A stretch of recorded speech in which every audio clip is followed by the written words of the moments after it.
I swear, 2 minutes ago it was raining and now it's snowing again. Hello. Okay, so calendar year 2022 was very, very big for Honda. It was, in fact, according to them, the year of the SUV, and they did introduce many, many of them for Honda. The most significant, in my opinion, at least, were the all-new HR-V and the all-new 2023 CR-V. In fact, Honda was so busy in 2022, they even revealed the new Accord and the new Civic Type R. I'm really wondering what they're going to do in 2023. What's the follow-up? What's next? I mean, there's the prologue, and then... Anyhow, CR-V. This is the all-new 6th generation of Honda's. I mean, I don't even need to say arguably most important. Yes, the Civic is still the best-selling car in the land, but by far this is the most important model in their lineup. And they've had tremendous success over the previous 5 generations with this SUV. My personal favorite being the second, but that's just me.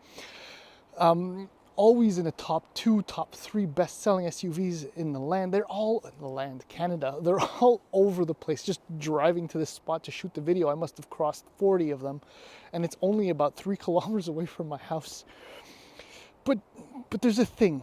All of this, I think, may have gone to Honda's head, because I mean, there's nothing as expected really wrong with this SUV, except that I think they forgot who else is in this compact SUV segment. And in this case, I will say arguably the most, actually that's not even true, really, well, arguably the most important new car segment in Canada, perhaps North America. I think they've lost sight of who else is in the segment, because the issues with this SUV are, well, a little bit in the packaging, but most importantly in the pricing. I don't understand what Honda thinks is going to happen if people think that this is way too expensive, because there are so many options in the segment that are less expensive, better equipped. I'm getting ahead of myself. So in the following video, what we're going to do is we're going to tour this long-nosed compact SUV. We'll talk about pricing, and then we're going to take it for a drive. So here we go. I can't believe how much snow is coming down. All right, let's just jump right into the design. So essentially, Honda's deal with these new SUVs, that they're all shrunken or blown up versions of each other. So that's... I mean, overall, it's an attractive SUV, I have to say, but the front end is just overly exaggerated. It kind of looks a little bit silly and funny, especially when you look at the size of that front overhang. It's so disproportionately large. But head on, I mean, I have to say, the SUV kind of looks good. It's sporty and all of that. I mean, it fits right in with the remainder of Honda's lineup, and I'd say it's maybe one of the more attractive SUVs in the compact SUV segment. All right, so pricing in the US, base price is $31,110. The base front-wheel drive EX, so all-wheel drive is optional in all models. If you jump up to the I believe it's EXL, the next trim up, you're looking at just under about $34,500. In Canada, pricing structure is different, obviously. Base price for the LX two-wheel drive is $34,790. Now, that's the only version with front-wheel drive. You can add all-wheel drive to the LX for $2,800. But then you have the Sport and the EXL, which have all-wheel drive as standard. So top trim EXL here is $43,390. So with the base price, for the base trim I should say, you get heated front seats, 7-inch display, keyless entry start, Apple CarPlay, Android Auto, remote start. So it's decently equipped. And I do put the emphasis on decent, because it's not well equipped, at least not by 2023 standards. This, my friends, is a sport trim, which explains the 18-inch wheels, and it includes heated steering wheel, power driver's seat, moonroof, roof rails, power tailgate, and it retails for $41,490. Now, it wasn't that long ago that kind of money got you everything in the book. Now, if you want more things, you got to go to the EXL. If you want a 9-inch screen over a 7-inch screen, yeah, for $41,500, 7-inch screen of the issues, that is one, and leather. And as I said, the EXL is $43,390. So handsome SUV, kind of pricey, and that's a key issue because look, I'll just let you know. I mean, a base RAV4 2023 starts at $32,150. All-wheel drive is standard, and you get an 8-inch display. A Tucson, 2023 Tucson, it's $32,940 to $8. All-wheel drive standard, 8-inch display. There's something amiss here. However, it's not so terrible. I mean, for the extra $4,000 for the Sport, this is definitely one aspect that I absolutely love and must have. So same thing with the heated steering wheel, but this is 1,113 liters of trunk space. It is massive.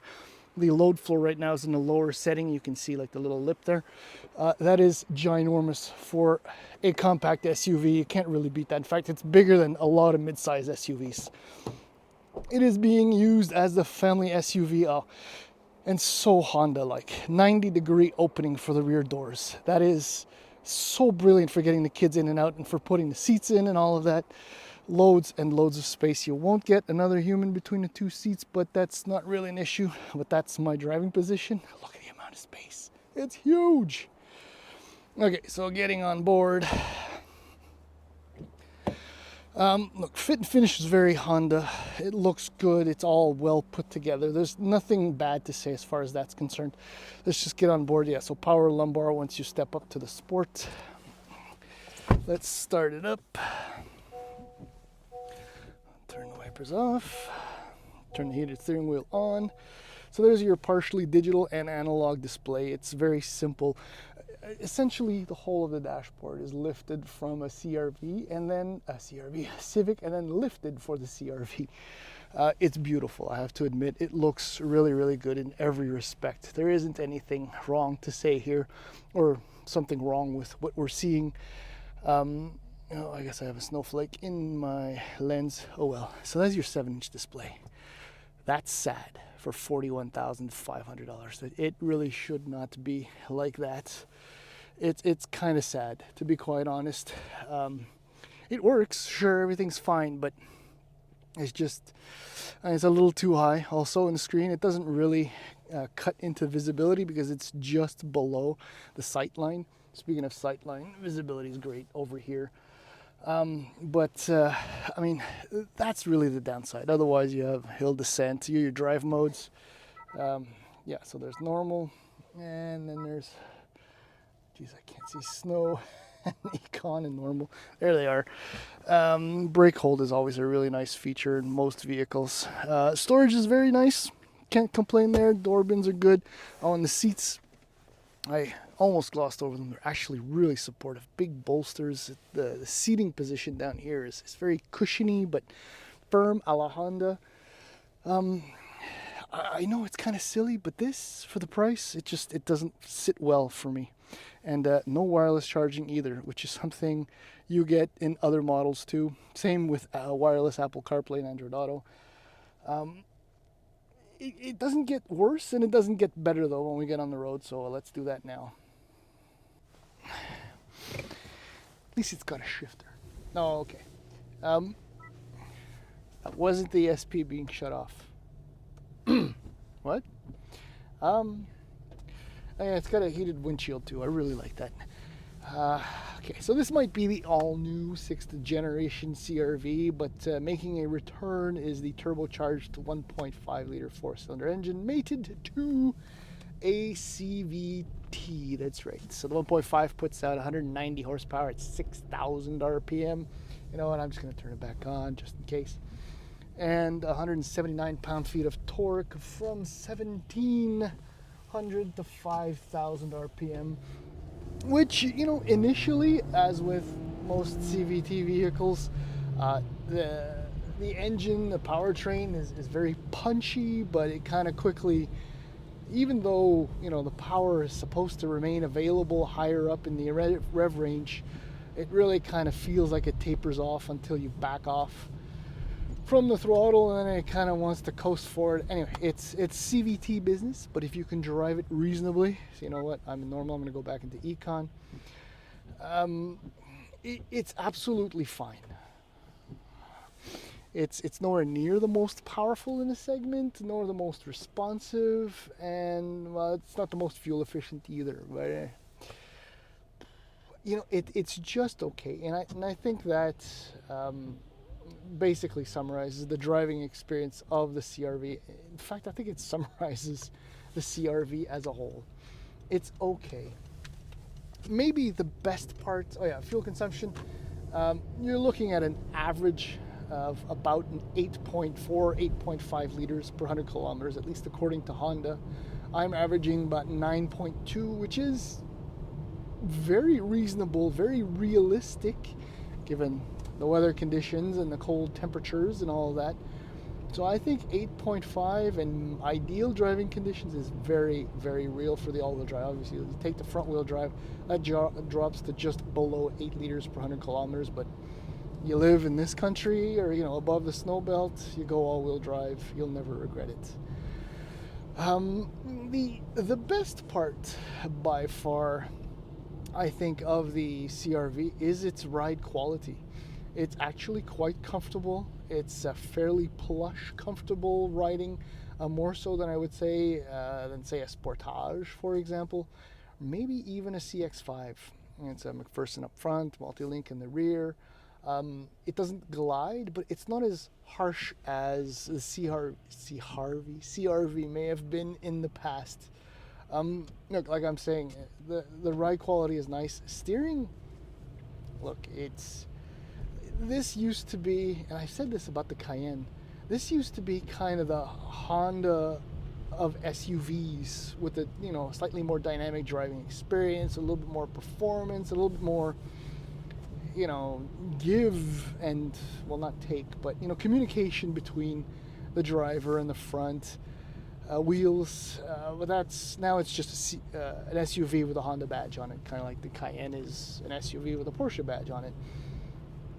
But it's still, steering is great, brake pedal feel is good. It's like I said, it's just really okay. Fifth generation CRV.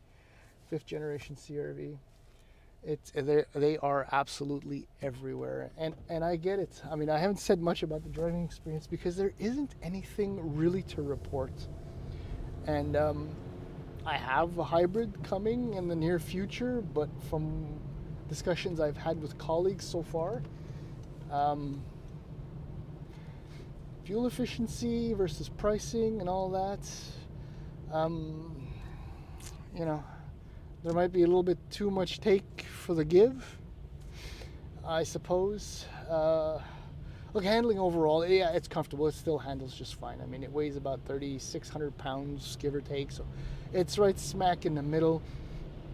The easy way to summarize this is that despite the value, relax, despite the value you'll get in a Tucson or a Sportage, no Ford Escape and no small Jeep or anyway, that doesn't leave much other than, say, the RAV4, and I'm skipping over a bunch of them. CX-5, I mentioned it, it's kind of okay, nice. CX-50 as well. But the RAV4 was the best-selling one in 2021. I honestly haven't checked numbers for 2022 so far, but it's probably still easily in the top 3. And the only reason why it probably isn't is because, well, Toyota just can't get enough to sell for whatever, part supply issue problems. The CRV remains a very good choice, but when you consider what you have to pay to get a little bit of kit and all-wheel drive, nearly $37,000 for all-wheel drive, if I'm doing the math right, which is probably not the case. It doesn't make sense. I think Honda is a little bit overinflated its chances at taking over the segment. They may or may not, I don't know, but it's still good, but it's not the CRV that I once thought was infallible. I think a Forester, if you really want a CRV, I really want a compact SUV, is the best way to go. And that's it, I'm done. Thank you.